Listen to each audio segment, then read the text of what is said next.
Kementerian Pertahanan Rusia merilis sebuah video yang memperlihatkan awak Orlan 30 dari kelompok pasukan tengah mengarahkan tembakan artileri ke sasaran angkatan bersenjata Ukraina. Rekamannya diunggah di akun Telegram @MOD-Rasia pada Kamis 20 Juni 2024. Tepatnya di arah Avdeskoye, militer Rusia menyerang pertahanan musuhnya dengan meluncurkan serangan rudal tanpa jeda.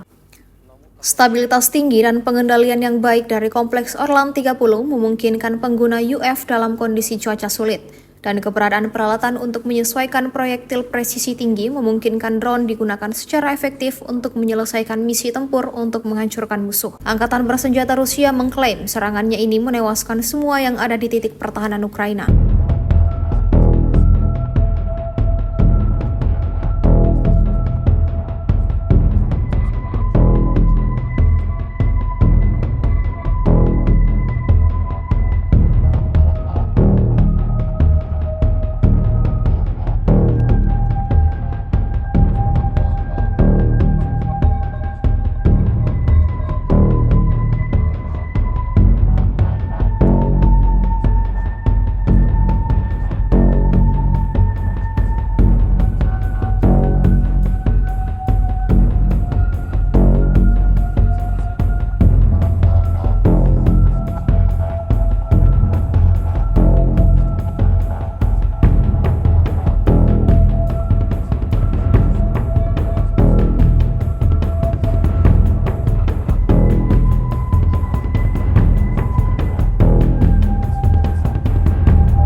Download Tribun X sekarang, menghadirkan lokal menjadi Indonesia.